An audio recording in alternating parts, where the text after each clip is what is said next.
What's up, YouTube? This is the Atheist Chef, and I'm here to ask a question. If the devil is tricking me and the sin has got such a stranglehold on me, then why am I going to hell? This video is basically a response to the idea that the devil and the sin that's in this world has a hold on our atheistic minds or the non-believers' minds, that they're just not able to be convinced by the Christian argument. That the noetic effects of sin are basically it ruins our intelligence, and to me that's just a little bit insulting, don't you think? And I don't think they're trying to be insulting. I think some of them maybe, but that intention, saying that, oh, because sin isn't, ruining our intelligence, that we can't believe in God, because somebody that believes in God is obviously going to be more intelligent than someone that isn't going to believe in him.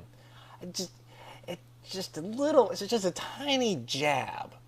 And but okay, that's not the point. That's not why I'm making this video.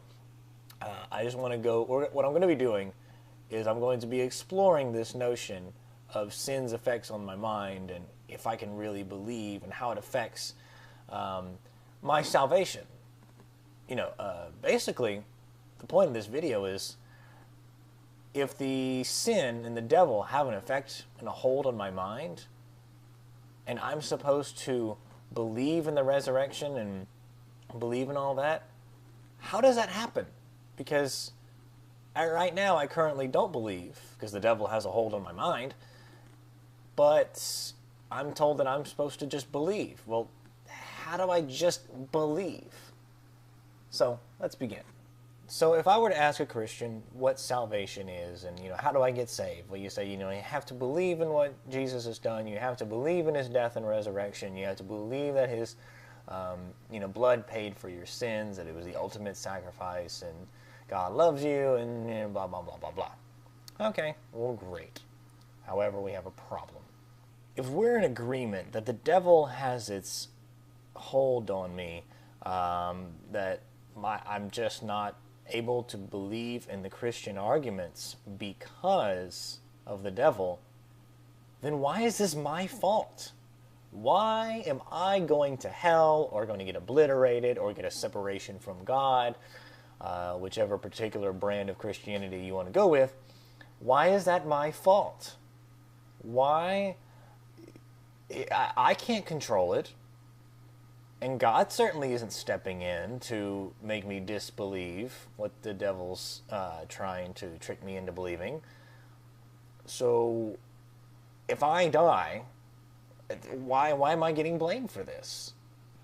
But if you're a Christian, you're likely telling me through the screen that yes, you do have an option. God is offering you something. He is trying to do something. However, I still don't believe it. I have to believe it. I have to actually sit there and say, well, I believe what God has done for me. Jesus hung on the cross, blah, blah, blah. But I don't. And, me just sitting there saying, because Christians will say, oh, you have to profess with your mouth that, what God did. Well, I can say as much as what I can profess that God has done, done these things, and Jesus hung on the cross and, resurrected, but it doesn't mean I believe it. I can say that I have $1 million, but I sure as hell don't. Otherwise, I wouldn't be working 2 jobs. But I actually have to believe it. But I just can't change or choose to believe in something. There has to be a middle step. You can't just go from 0 to 60. There is a progression that has to take place. So let's do a nice little mental exercise, and let's just say we have an atheist. He's on the side of the road, and he runs out of gas in his car. And so, he's just sitting there, and he's like, all right, so I choose to believe that I have gas in my car. I choose to believe I have gas in my car, therefore it's there. Well, no, that doesn't make any sense. However, they can convince himself or use reason to believe that he has gas in his tank. He can say, well, now that the car has stopped and it's settled, maybe there'll be some gas and that have settled toward the center. And I know, Redline, you're going to watch this and be like, motherfucker, that's not how the gas tank works in most vehicles. I don't know jack about cars, so shut up, Redline. But or say, well, maybe there's now a collection of fumes or something, and maybe my car will start and I can run a little bit longer without gas. He had to use reason to gather evidence to believe that this was going to happen. So he was bad reason and bad logic and bad evidence, but he didn't just choose to believe he had gas in his car. He used his reasoning and logic to get there. So let's put a Christian in the same situation. So they're, of course, not going to choose to believe that they have gas in their tank right after they, now that if they were to try the car again, they're going to all of a sudden have gas. However, they will pray to God to answer their prayer for gas in their car. But the funny thing about that is they had to use reason and logic to get there. Now, what I mean is that they had to, compare to their past experiences. Well, I've read the Bible, and it says that God answers prayer if I needed him. I've heard many stories where God has answered prayer. I've had personal experiences with God, so I believe that he exists.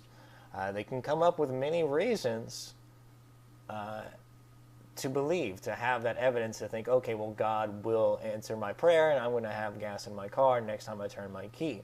So if I can't choose to believe in Jesus' death and resurrection, and the devil has a hold on my mind, and that I'm not ever convinced by the Christian arguments, or even convinced that the death and resurrection happened, then really I'm just kind of screwed, because I can try and profess that it happened, but I'm doing nothing more than lying to God, and I'm lying to myself and lying to the people that hear it. Salvation really can't happen unless you really believe. You can make the argument that you have to have faith, and that you have to kind of, ignore your reason and logic, and that will provide you the evidence, the subjective personal experience that will cause you to believe. Well, to get to that point of me dismissing my logic and evidence, I actually have to use reason and logic to actually get to that point of saying, well, if I'm going to believe this, if I'm going to be this Christian, if I'm going to claim, this belief, I have to ignore that. I have to dismiss it. So you still have to use reason and logic to get there. So I want to talk a little bit about my conversion story, about the 5 minutes, before I actually just, got saved or whatever. I was 11. I had been going to this church for a while, really non-denominational, name it, claim it, slain in the spirit kind of church. And I'd been seeing all these people, dancing and singing and clapping and getting slain in the spirit, getting, laying out on the floor and crying and laughing and, but then one day I was at church with one of my buddies, and again, we were like 11. And so the lady at the front says, hey, do you want to do an altar call? If you're not saved, this is the time to do it. And my buddy said, hey, are you saved? And I was like, no, not really. He said, well, get your butt up there. All right, I'm walking up, and then she starts talking about what I need to do to be saved. She said, you need to believe in what Jesus had done, and, believe in his resurrection. And, I kind of, had a little mental flashback of thinking of, okay, this is, I had been, this wasn't brand new to me. I've been, grew up in Louisiana. It's a very conservative Christian state. So it's very, you hear it all the time, Jesus and resurrection, whatever. So I was aware of, the resurrection, and I could see these people, I could think back at all these times people getting slain in the spirit and laughing and crying and dancing and whatnot. And I thought to myself, well, obviously this is really happening. So, why would I not believe this? I should become a part of this. And so I did. I said everything. And that was my evidence. I had looked at what had happened, and that was what caused me to believe. I didn't just go from not believing to believing in his resurrection. I had already been kind of convinced in that. It was, poor evidence. It was bad evidence. It was bad reasoning and logic. But again, I was 11, so sue me. So that's just an anecdote, a little just one person's story. But can you remember yours? Do you remember when you first got saved? Do you remember the situations that led to that? did you got evidence and you got, this proof, however it was personal or from other, life events or whatever. You had used your reasoning and logic to get you there. You didn't just jump ship and say like, well, right now I don't believe, but I believe now, so God, forgive me. You did already believe. Things were already happening that were convincing you that it was true. So let's form this all into one coherent thought. If Christians believe that the devil is controlling my mind, or that the sin has such an effect on my mind that I can't accept Christian apologetics, then I'm kind of screwed, because the only option that I have is to believe in Jesus' resurrection. However, that process of belief actually requires reasoning and logic, which is the one thing that the devil seems to have a hold on. So, how is this my fault? The only way that that can get fixed is if God himself comes in and fixes that.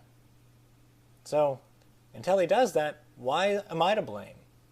It's not my fault. It's your God's fault. Alright guys, this is the Atheist Chef signing off. Thank you so much for watching this video. I know it's 12 minutes or so that you can't get back. Hopefully, maybe it changed your mind a little bit, helped you see something in a new way. Who knows? But until next time, peace. Trying to be insulting. I think some of them maybe, but that intention, saying that, oh, because sin isn't, ruining our intelligence, that we can't believe in God. Because somebody that believes in God is obviously going to be more intelligent than someone that isn't going to believe in him. It's just a tiny jab. And it's minds, or the non-believers' minds, that they're just not able to be convinced by the Christian argument. That the noetic effects of sin are, basically it ruins our intelligence. And to me, that's just a little bit insulting, don't you think? And I don't think they're true. If the sin and the devil have an effect and a hold on my mind, and I'm supposed to believe in the resurrection and believe in all that, how does that happen? Because right now I currently don't believe, because the devil has a hold on my mind. But what's up, YouTube? This is the Atheist Chef, and I'm here to ask a question. If the devil is tricking me and the sin has got such a stranglehold on me, then why am I going to hell? This video is basically a response to the idea that the devil and the sin that's in this world has a hold on our atheist. But okay, that's not the point. That's not why I'm making this video. I just want to go. What I'm going to be doing is I'm going to be exploring this notion of sin's effects on my mind, and if I can really believe, and how it affects my salvation. Basically, the point of this video is